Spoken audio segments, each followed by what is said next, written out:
Just know if you say anything dumb in this first recording, unlike you, I'm leaving it in. So just make sure of that. Okay. 3, 2, yo, what's going on, guys? It's your girl Liv, bringing you back another video. This is the second video of the 6 we are doing with my good pal OGalbina. If you want to say hi. Hello. We are here covering our predictions for the new Mons coming in Sword and Shield, besides Galar Slowking, because the Mon is going to be tier 4, tier 5, if we're being honest. So no one's going to care about it, and it's not going to get as much clicks. So if you guys enjoy, leave a like down below, comment, subscribe if you're new. About 45% of you guys who watch these videos are not subscribed, so obviously, you know, gotta get that going. We gotta get that to 0% of you guys watching these are not subscribed. Actually, no, that's bad, because then people aren't discovering. Let's keep it at like 20%. Let's keep it like 20%. That's a good number, I think. But yeah, so this will be pretty similar to the one that we did on Owen's channel, except for this one's gonna be covering Galarian Moltres. Now, Owen mentioned, he's mentioned to me that he thinks this mon could be nasty, and I'm curious to see why in this video. See, because I personally think this is gonna probably be like a decent-ish mon, but I think Zapdos is the one that's gonna be the worst the worst to fight by far, besides obviously Calyrex, but that's gonna be for other reasons. So yeah, so basically, if you guys didn't watch the last video, the first thing we're gonna cover is the stuff that we guarantee know. Then we're gonna get into offensive moves, then into status moves, then we're gonna get into potential base stat lines that we are predicting, and then to potential abilities that we think could be for hidden abilities at least. So, Owen, do you want to start us off with what we do know about this Pokemon? Yeah, so that's going to be very little, but what we do know confirmed, just like all the other birds, is going to be its typing. We know that it is a dark flying typing, which is phenomenal offensively. You know, obviously what comes to mind initially is going to be Veltal if any of you play Ubers or played any Uber draft or anything like that. That mon's disgusting. It's ridiculous hard to switch into. It's a very, very good, you know, stab combination, especially if it does, you know, get sufficient coverage moves that, you know, a lot of flying types do get often, like Heat Wave and, you know, always throwing off big hurricanes, things like that. We also know its ability, which is going to be Berserk, and I'm really excited for this. I think Berserk is a really slept on ability because the only mon that, off the top of my head, that I remember gets it is going to be Drampa, and Drampa isn't a very good Pokemon. When you give an ability... Drampa. Yes, and so those of you that don't know what Berserk does, I guess I should say that. When a Pokemon gets below half HP, it's, what do you call it? Its special attack will boost by 1 stage. And when you have a flying type that's likely going to get access to Roost, as it looks like it's, you know, an off-the-ground type flyer, and 90% of those types of monsters do get Roost, it leads to a potentially really deadly combo. Yeah. But I'm sure we'll talk about, you know, different sets it could run and stuff like that in a little bit. But I'm really excited for that. I think that's definitely... great. And then we do know its signature move right now. All we know about it, we don't know the base power or anything like that. We just know the typing and the secondary effect. So the typing is a dark type special move. It's called Fiery Wrath. The animation, the pictures that they've shown and like the clips look sick. But it's going to be called Fiery Wrath, and it's basically just Dark Pulse, which makes me think that it's going to be a stronger Dark Pulse, because there's no way they're going to give us a weaker Dark Pulse for a signature move, or even just Dark Pulse for a signature move with a different name. I don't think it's gonna be like 120 base power, but it'll definitely be you know, pretty strong. Other than that, though, we know absolutely nothing about this Pokemon, unfortunately. Yeah, my predictions for the signature move are like 100 base power, maybe like 30% chance to flinch or something, because it would need to keep on par with Thunderous Kick and the other freezing move that's probably gonna have like 20% freeze chance, which is really dumb. But in terms of other dark flying types, I know you mentioned Veltal, but the other one that comes to mind that kind of scares me a bit about this Pokemon, which is why I think I'm very 50-50 on it, is Honchkrow. Oh, duh, yeah. Yeah, that's the other one, and that's why I'm not 100%... I mean, this will either be, in my opinion, either really good or really bad, and I think Honchkrow is the one factor that really worries me about this mod, but I think it has a lot of potential, as you mentioned. Now, for sure. Now, getting into some offensive moves that we think this Pokemon will get, right off the bat, we'll clear the obvious ones. Hurricane, Air Slash, U-Turn, those are all fairly obvious. If this mod didn't get them, I would legitimately be flabbergasted, especially with the fact that just a lot of things are getting Hurricane in general. Dark Pulse is another pretty obvious one. It would be genuinely surprising if, considering all the fire TMs that Moltres gets, that Galarian Moltres doesn't get Dark Pulse at the very least, especially if it has a basically better Dark Pulse. Flamethrower makes a lot of sense because the fire typing. I think Sludge Bomb as well is another really obvious one. Mostly just because I noticed that a fair bit of dark types get really decent coverage for fairies, whether it's steel or poison moves, and I think this kind of makes sense for a fire type Pokemon because, you know, like fire is like a sort of like It emits like gas, which could very well be poisonous-esque. So I think that Sludge Bomb isn't exactly out there in this Pokemon, though I think compared to everything else besides Oblivion Wing, which I'll get into in a bit, it's probably the second most least likely option, I guess, but I think it still is a very possible option. I put Oblivion Wing on here as well, purely because of the fact that we went off of another signature move for Galarian Zapdos with Bolt Beak.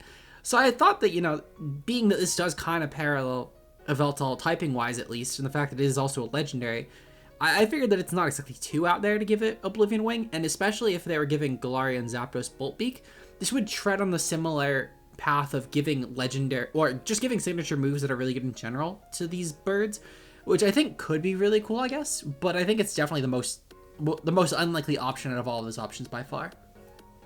Oh yeah, for sure. I think the Sludge Bomb thing was interesting. I didn't even think of that, but yeah, a lot of dark types got it, because I think also its move, like, it kind of have that, like, has that dark type negative connotation kind of to it, like it's a nasty move that, something a dark type would do. So I could definitely see that, and that would be phenomenal coverage for it. That would be huge for this Pokemon. Scenario. Yeah, that would be great. As for some utility moves, it's basically like the token, I'm a dark type, so I get these utility moves, or I'm a flying type, I get these utility moves kind of things. Ones that immediately came to mind in dark type status moves were going to be Taunt. Most dark types do end up getting Taunt. I can definitely see this thing getting it for sure, which could be awesome on, this thing actually. I could see it getting Torment as well, and this is a move that I have a really big appreciation for, and I feel like a lot of people super sleep on it. One of the only ones you really see using it in draft at all is going to be Heatran, which is coming back too, and I'm really excited for that. But you don't see it used very often on it, but when you have them on like Moltres, that's going to be, in my mind, going to be subbing and roosting a lot with that Berserk ability, really trying to take advantage of it. I think Torment can be a really nasty tool for this thing if it does end up getting it. Because if a Pokemon's packing one coverage move for this thing, if you sub, then you Torment, or you Torment it, you take one of those hits, and then you just sub and start roosting and really taking advantage of it, and, ending that exchange at like +2, +3 special attack because you're subbing and roosting and throwing off big fiery, oh my gosh, I forgot the name, Fiery Wrath? Yeah, Fiery Wrath. On it, that could actually be really, really obnoxious if you have the sufficient matchup, or you have taken down the the fairy, or you could even go mono air slash, mono hurricane kind of thing, and really just mess with a lot of cores, which I think could be super, super awesome. Another one that actually gets a Torment in a way, I remember for the Gmax leagues out there, Gmax Melmetal, I think its signature move is basically Torment as well, which is actually pretty cool on a Melmetal, especially with Gmax and being able to max guard and stuff like that, not really caring about the coverage moves, not taking chip. But I think it'll definitely get those two. I think as per it also being a dark type, and every dark type under the sun getting Nasty Plot this gen. Yes. If Hydreigon gets Nasty Plot, then Galar Moltres is getting it. I don't know how often it'll need it. I think it's a very great touch, especially if you want that immediate power, and then you get that +2, take the chip down to 45%, you get the +3, and you kill everything in front of you with your Nasty Stab combo.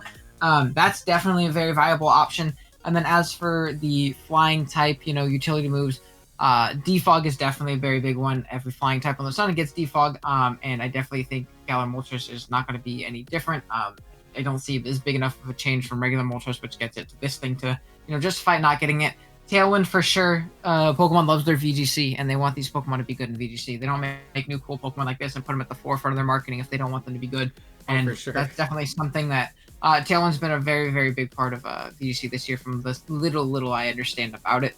Roost for sure. If this thing doesn't get Roost, it's going to be so much worse, and I'm going to be really upset. But there's literally no reason for it not to get Roost. It's 99.99% chance it's going to get Roost. Whirlwind is another cool option for phasing. Most flying types get it as well. And stuff like that. I think I could definitely see Moltres getting. Yeah, as you mentioned with the Roost, it's pretty much just guaranteed this thing getting like Air Slash or like Dark Pulse.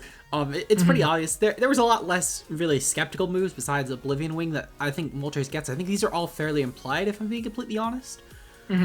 So yeah, I mean, Galar Moltres still I think has a lot of potential. It really though, I think a lot more so than Zapdos in my opinion, just purely based on the fact that I think Zapdos has a lot easier time popping off its ability. It will really genuinely just depend on the stat line. For if this thing could be anywhere between like a tier 3 mon or like a tier 2 or maybe even a tier 1 if it got like a really broken stat line. But it's gonna really bank on that. So the first stat line that we're thinking, this was the one that I personally am leaning the most towards, is a 100 base speed and 120 special attack with 90 across and everything else. So I think this is it makes a lot of sense. Mostly just because of the fact that I know that Moltres in general just seem like a really specially offensive mon. For regular Moltres, I think it doesn't really change because of the fact that this thing gets Berserk this gen. 100 speed would be a slight speed buff over the regular one, but not anything insane. And then 90 across the board, I mean, the typing feels like it could be a pretty mixed, like, either way, either offensive or defensive typing. And 90-90-90 just sort of supports that pretty well. If this was to get something like a Sucker Punch, it would give niche to some sort of Sucker Punch revenging set, which could be really cool, especially in certain matchups, like when you're fighting Dragapult, for example. If you don't want to run a Scarf set, you could pick it off a Sucker Punch, and it would be fairly viable at that point. So I think that definitely could play into it. Also, with the 90-90-90 sort of bulk, it would be really, really good to pop off Berserk, because you would be able to actually take hits to do so. So I think they're going to give this thing at least some bulk, though I don't think it'll be any substantial amount. Like, I think Articuno will probably get a ton more bulk than this, personally. Mm-hmm. But I think it'll have some at least. Probably more than Zapdos does. Oh yeah, for sure. I could definitely see this thing being a little bit bulkier, or at least very similar to regular Moltres. It's not as different as of a design choice. It's something like Zapdos to Galarian Zapdos, where like Zapdos like gives off that, you know, I'm a really bulky Pokemon type vibe, where Galarian Zapdos says, no, I'm gonna run in fast and hit you hard. This thing definitely looks very similar to regular Moltres, like in the way it's constructed and things like that. So I definitely wouldn't be surprised to see it keep similar stats, which Moltres is a very balanced Pokemon in that sense, and definitely still has that power and decent speed tier while being really bulky and annoying, especially in conjunction with boots. Yeah, I 100% agree. Yeah. So the next stat line, though, I think this is the one I came up with. Yeah, this is very similar to the one that Liv said. So I have 100 speed in this one as well. I do think it'll get a little bit of a speed buff. It looks a little bit more sleek, a little bit more offensive, like not crazy, but it looks a little bit more offensive. But instead of going in the route of having, even 90s bulk cross, I can see this thing, getting that little bit more of an offensive push. I believe I took 10 out of Spadef. Let me double check. No, I took 5 out of Spadef and 5 out of, oh my gosh. I took 10 out of 8 attack. I took 10 out of attack. Then I took 5 out of defense. There we go, or something like that. One of the two. It was special regardless, attack, regardless.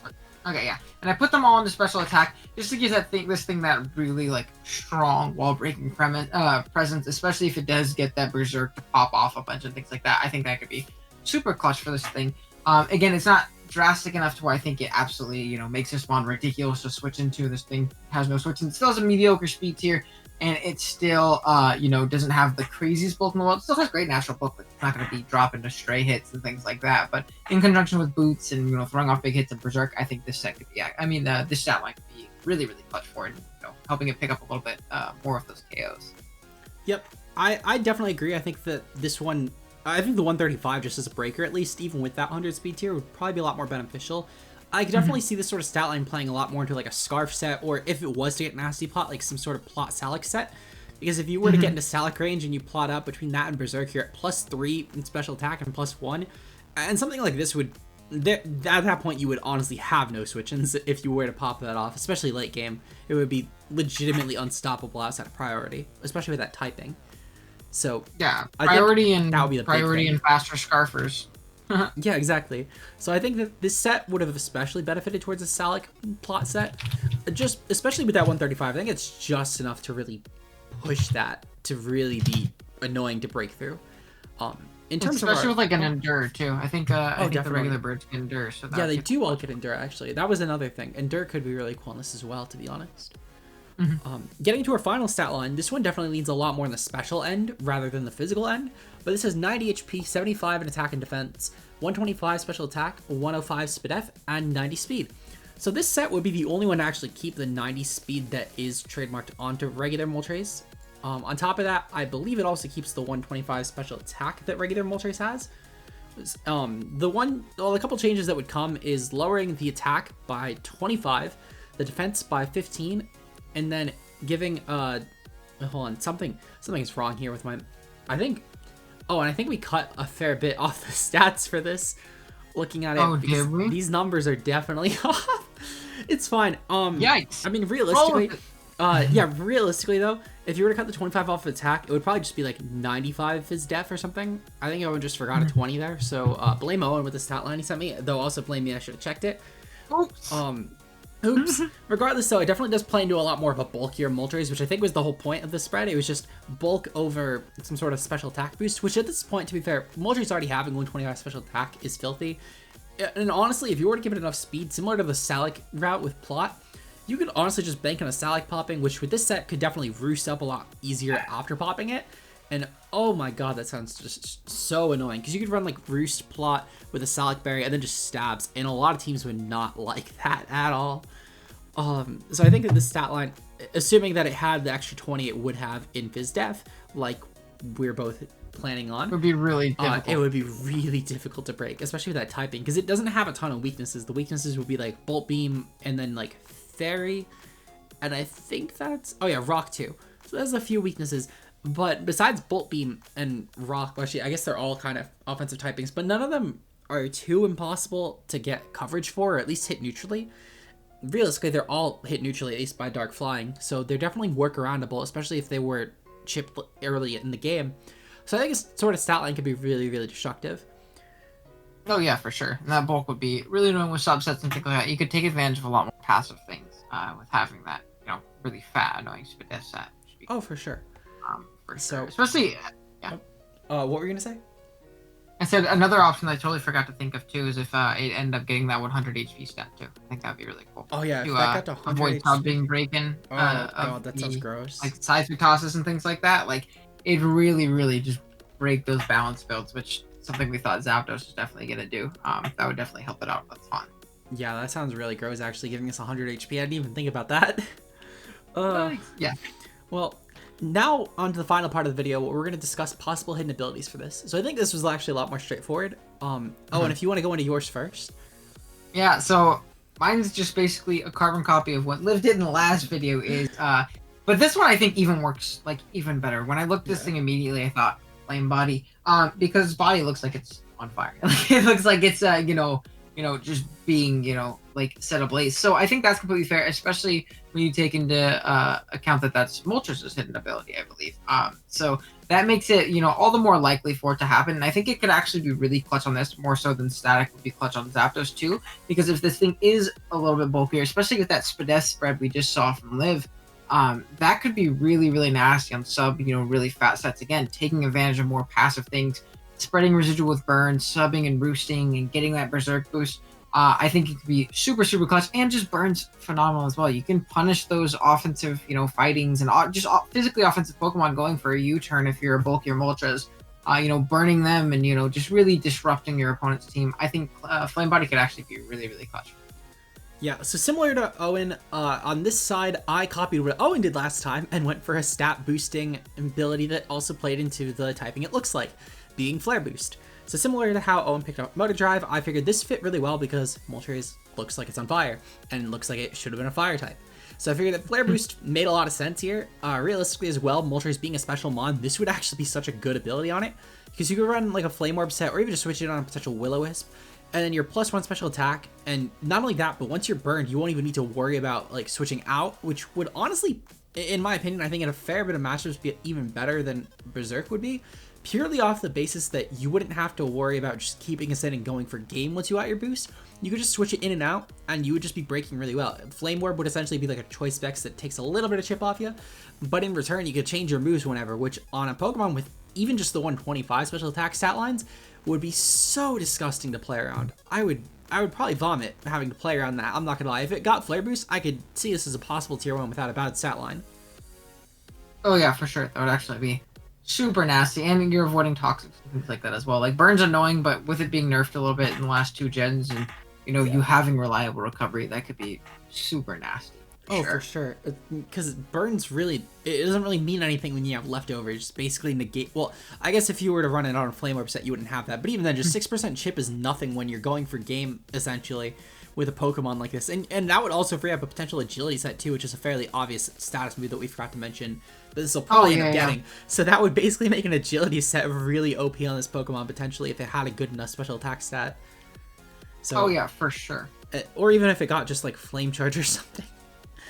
Yeah, some way to boost speed, and yeah, and it's also just the fact of it, having both the option of Berserk and Flare Boost to just really be very annoying offensively, depending on which set you decide to bring, and even though how you want to go after and things like that. Because Berserk is more so like the slow game, and then you can just go, all out, balls to the walls offensive with Flare Boost, agility, flame charge type stuff. Yeah, I would say, because even if you know it's going to be a special attacker through either Berserk or Flare Boost, you play around it so differently. Because a Flare Boost set would be a lot more on, like, just a sort of breaker, and a Berserk set would be a lot more on a probably, like, a setup mon, or even just, like, a sub-boost Pokemon.